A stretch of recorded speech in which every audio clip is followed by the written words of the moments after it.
The Sands Beneath the Moon is a story set in the dominion of the goddess Varsha, during a period of instability long after the horrific collapse of the first empire of humanity, Elentria. The birthplace of humanity, once a radiant center of culture and knowledge, is now little more than a festering wound at the heart of the world. A marshland shrouded in eternal darkness, yet sustained by unnatural powers. A land where misshapen warlocks rule over a populace that can barely even be called human. Exiled from this wicked land, an outcast sorcerer travels alongside a caravan laden with narcotics and spices from the east towards the verdant heart of a federation of tribes and kingdoms dedicated to a lunar goddess. The first two chapters of the story can be found here. Further chapters and perhaps supplementary materials will be released in audio format on a bi-weekly basis. Thank you for listening. Chapter 1: A Procession of Strangers. Not often did a caravan so strange pass along the sand-dusted roads of Varsha, under the harsh sun of the desert and between the rolling dunes. 40 men and women comprised the band.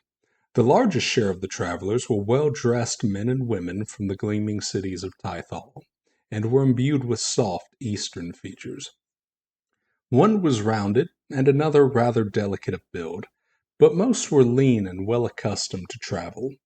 Some rode upon carts pulled by an Eastern breed of oxen, smaller, and yet possessed of greater endurance than their Western kin. Among those privileged to ride were the rotund and delicate ones, clad in silk robes embroidered with gold, often worn by the wealthy classes of the gleaming cities. While those lean ones, many of whom were forced to walk alongside the carts, were indentured slaves, so common in Tythal, clad in simple and unadorned, yet highly presentable cloth garments. 10 of the band were men from the western portion of the dominion of Hakal, tall and sturdy Northmen of golden hair, wrathful eyes, and fair skin, all of whom were well armed, as was their way. It was rare enough to see such folk so far south of their homeland, save for when they came by ship to make war and collect the spoils of unwary coastal settlements. Fortunately, these hounds had been well leashed with coin and wine by the tradesmen of Tythal. These men were no slaves. Indeed, few merchants of Tythal would dare keep slaves of such murderous spirit. But, in the presence of this hard-weathered lot, even the lowliest of slaves would look as soft and delicate as their masters. They wore mail hauberks, and despite the far from ideal attire, weathered the heat as stoically as they would the chill winds of their homeland.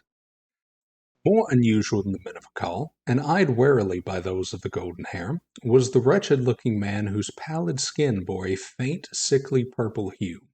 This, then, was a man from the shadow-cursed heartland of the old Elentrian Empire, rarely seen outside of their homeland, and abhorrent in the eyes of most. He was a gangly and gaunt creature, with slit eyes and emerald green color, and dark matted hair that hung down from his shoulders. Beneath his pale skin, veins could be seen moving dark in blood throughout his body. This creature, which straddled the borderline of what most would consider human, was known as Kyrus. Kyrus did not blame the men of Hakal for their impolite countenance.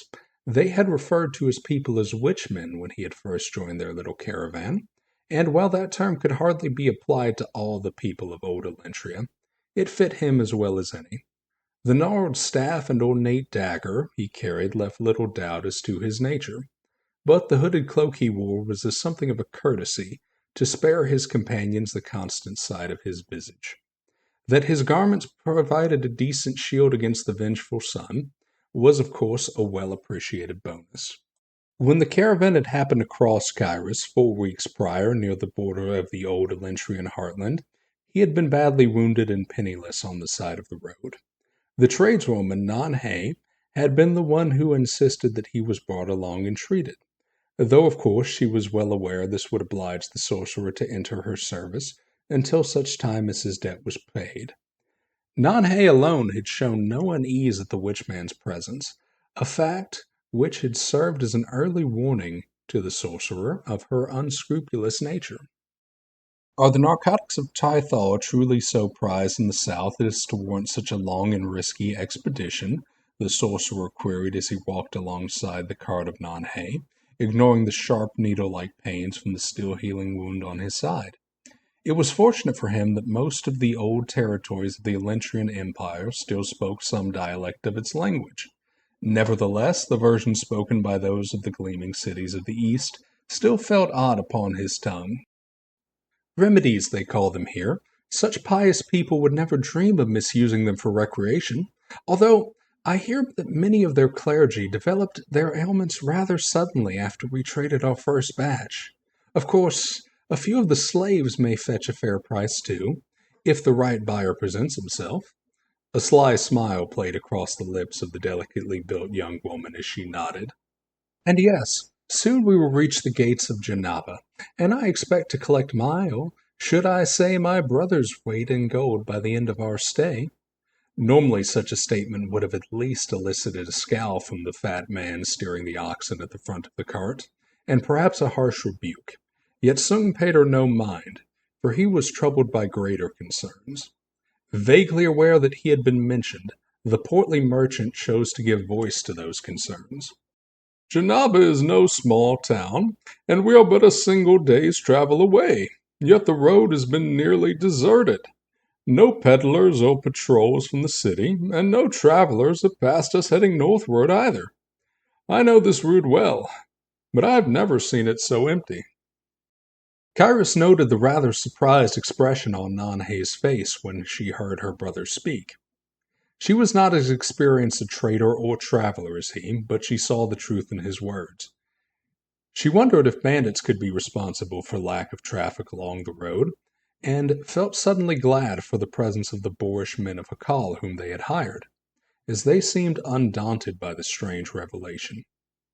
Scarson, the largest of the men, and in effect their chief, did not seem the least bit startled by the concerns of his generously proportioned employer. His kind were of a wild and savage land, where a keen intuition for danger was absolutely necessary, and looking back on it, Kyrus thought that lot had seemed more alert than usual this past day. I suppose we can ask about it when we reach Janaba. By tomorrow night we should be well within the city's walls. Nanhe broke the sudden silence that had descended upon them, her smile returning to the gentle face that often belied her serpentine nature. The rest of the day would pass much like those before it. The siblings would soon fall into petty bickering about the smallest of trouble on the road thus far. The slaves would gossip among themselves and occasionally with the men of Akal, primarily in quiet voices well outside the earshot of Sung and Nanhe. Scarson and the men of Akal were more alert than usual, but stayed in good cheer. For while there may be some unknown danger ahead, their impending arrival in the city of Janaba meant there would soon be fresh women and fresh wine to sate their appetites. As for Kyrus the sorcerer, he kept his own company, content to allow himself to be avoided by those unsettled by his gangly visage, save for the occasional sideways glance. Chapter 2. What Slithers in the Night. Beneath the bright light of a silver full moon, along the perimeter of white tents and carts arrayed in a circular formation, Kyrus frowned as he sat near the fire and gazed at tender red patches along his pale arms and hands left by the heat of the day. The sorcerer sensed the suspicious eyes of Scarson upon him as the hired barbarian stood sentry against whatever might lurk in the night. The warrior was watching him from where the light of the crackling fire at the camp's heart still reached. Kyrus looked up from his arms and out upon the empty hills of sand well lit by moonlight. Then he spoke. Perhaps in an attempt to put the Northmen at ease, or perhaps to distract himself from a growing unease brought about by an unnatural acrid stench upon the wind. I was not prepared for the loathsome fury of the sun when I left my shrouded homeland. Whenever I encountered outlanders in Elentria, they always spoke so fondly of it. The moon and stars, though, I must admit they are quite something. Scarson took a few moments to respond to Kyrus's uninvited attempt at small talk, seeming as though he was uncertain how to. When the retort arrived, it was as barbed as the Elentrian should have expected. If you yearn for shrouded skies in the hours of daylight, then perhaps you should have stayed among your cursed ilk. Hearken to me, witch-man.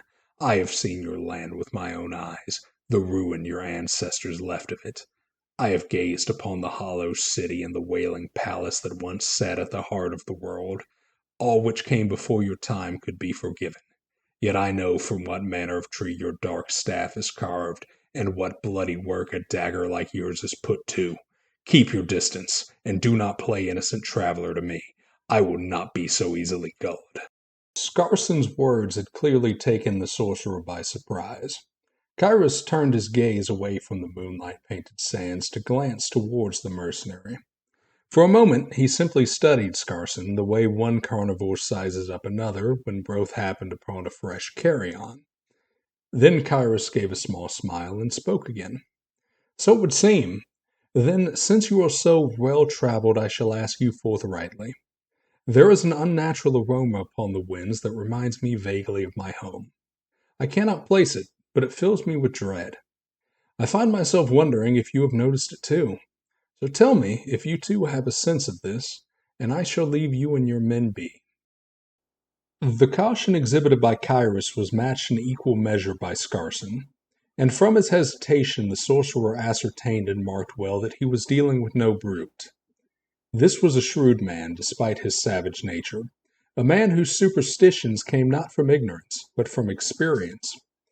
When Scarson spoke again, he offered only 3 words. I sense it.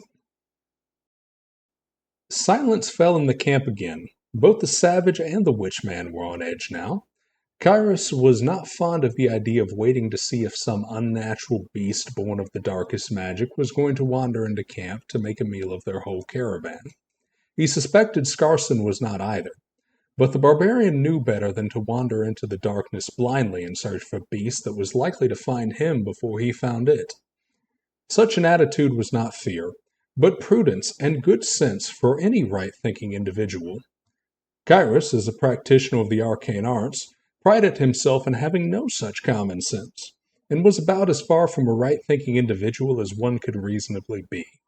He supposed the fact that he was far more accustomed to the dark than any savage from the north was also encouraging. I think I'll have a gander. If I don't return by morning, I suppose you know whatever's out there is a bit dangerous. Kyrus stood from the sand by the fire and stretched his back a bit. He took up the black wooded staff that had rested upon the ground next to him, and checked the breast pocket of his robes to ensure the dagger he had concealed within was still there. With that, the witchman set out into the shadowy dunes beyond the fire's light. As he reached the edge of the flame's luminescence, Kyrus spoke a phrase in an ancient tongue most unpleasant to human ears, and appeared to melt into the darkness as his sorcery bolstered the shadows in concealing him from sight. Scarson was not sad to see him go. Kyrus followed the scent of dark magic like a starving bloodhound follows an injured deer. The smell was slightly acidic, by most accounts unpleasant, and unnerving to decent folk as all traces of such unnatural things are. For better or for worse, the sorcerer was used to it, for his homeland was one steeped in that craft. Making his way through the lonesome sand under the cover of night, searching for something he suspected to be dark and possibly dangerous, felt typical to him, comforting in a way. What unnerved him were the people back at camp. Their very bodies, shaped the way a human is meant to be, were a stark reminder of how utterly changed his people were. Kyrus avoided dwelling on this unsettling state of affairs as the scent carried by the wind grew stronger, until finally he clambered over a sand dune and saw that which he had been searching for. It had been waiting for him in the open near the entrance of a small cave in which it must have made its home. The serpentine creature seemed to be at least 20 feet long, though not much greater than a man in its girth. Its scales were a dark color that blended in almost unnaturally well with the night. Had the Elentrian been any race other than his own, he doubted he would have spotted the creature before stumbling within range of its clawed, 4-digited hands. Its face, which was that of a man, was looking in his direction. It had heard him coming, although it had not yet spotted him, largely thanks to the concealment spell that he had weaved earlier. The beast had 6 long gangly arms that sprouted from its elongated torso, and ended in clawed hands that were not quite as refined as a human's. One of those hands was resting on a crumpled humanoid form that was still stirring. Disturbances in the sand suggested it had been dragged by the creature for quite some distance, though judging from its faint struggles, it still lived. Kyrus was not surprised that the monster had taken its prey some distance alive. Creatures born of dark sorcery, as he expected this one was, were often prone to particularly cruel rituals when feeding on their prey. Life born from cruelty could only serve to spread it. Kyrus felt a sting of pity for the creature. Having already found its prey for the night, he did not think it would disturb him in his own camp if he sneaked away from here and left it be. On the other hand, leaving a person alone to the non-existent mercies of such a beast would be callous, even by the sorcerer's standards. Kyrus crouched unmoving, perfectly in the creature's field of view, yet concealed by his enchantment. He waited for the pseudo-serpent to turn and resume dragging its prey towards the cave, as it attributed the sounds of shuffling in the sands to one of the many insects or animals that infrequently move through the desert at night. Only when the creature's back was turned did Kyrus strike. He had never been partial to fair fights. At the urging of a dreadful incantation, black flames danced from Kyrus's outstretched hand and struck the scaly back of the serpent. As soon as the beast had heard the sorcerer's dark utterings, it had begun to turn. Its movements were swift and graceful, almost beautiful to watch in contrast to its static form. But it was too late. Sorcery was an often horrific thing to witness, and Kyrus's was no different in that regard. The flames did not leave burns when they struck their target. Instead, the creature began to rot alive. First, its scales began to dry and flake off as it hissed and whipped about, searching for its assailant. Next, the human flesh-covering parts of its body began to bloat and fill with pus as it set eyes on the no longer concealed sorcerer. As the monster approached Kyrus, much of its body began to fall apart. Of the more vital parts, its eyes and tongue went first, along with a not inconsequential amount of its muscle mass. Its arms fell off shortly after, and by the time the once graceful beast had reached the sorcerer atop the dune, it was in no fit state to resist him. Kyrus produced his dagger and a crystal bottle from within his robes. He slit the writhing creature's rotting throat and let the blood pour into the bottle. This was an act driven partly by mercy and partly by greed. The blood of a dark creature like this, especially its lifeblood, could be rather valuable in weaving powerful spells. As the serpent fell, Kyrus corked the crystal bottle. He spoke a simple incantation to ensure the blood would be preserved, and poured a rag from his robes with which to wipe clean his knife. After tucking these implements back into his robes, Kyrus approached the figure in the sand. He hoped they would be able to stand on their own, else it may be more merciful to kill them rather than leave them to the desert.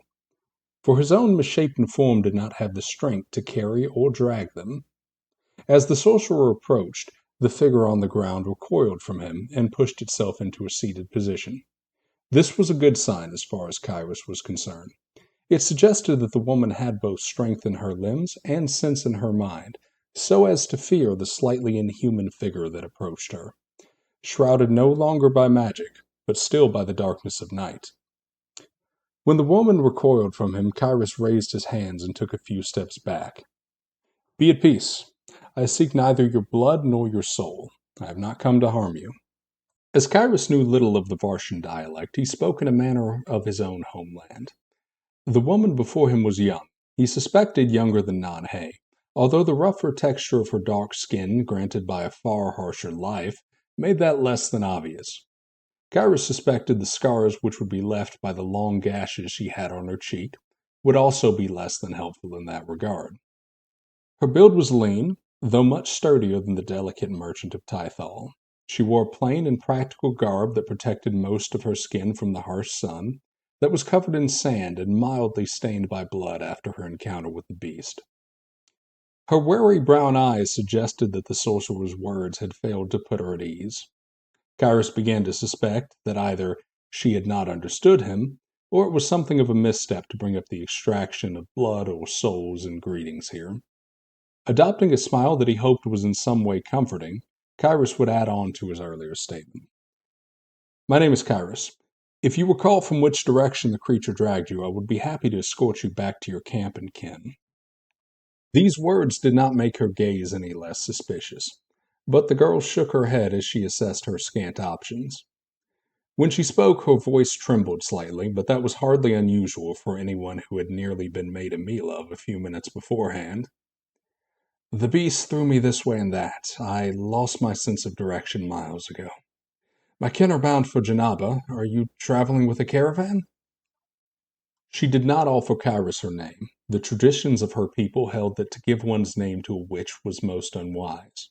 Had she known the direction of her camp, she would have gone alone, without accepting his offer.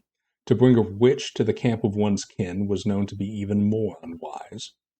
That she was considering traveling with one at all was a mark of how desperate she was to avoid being abandoned in a strange part of the desert. "I am in service to a caravan of merchants from Tythal. We are near enough Janaba that I do not believe that my employer would object to you accompanying us. You may follow me back and speak to them, if you wish. In return, tell me what you know, if anything, about where the creature that attacked you came from." The woman of Varsha nodded, and the deal was struck.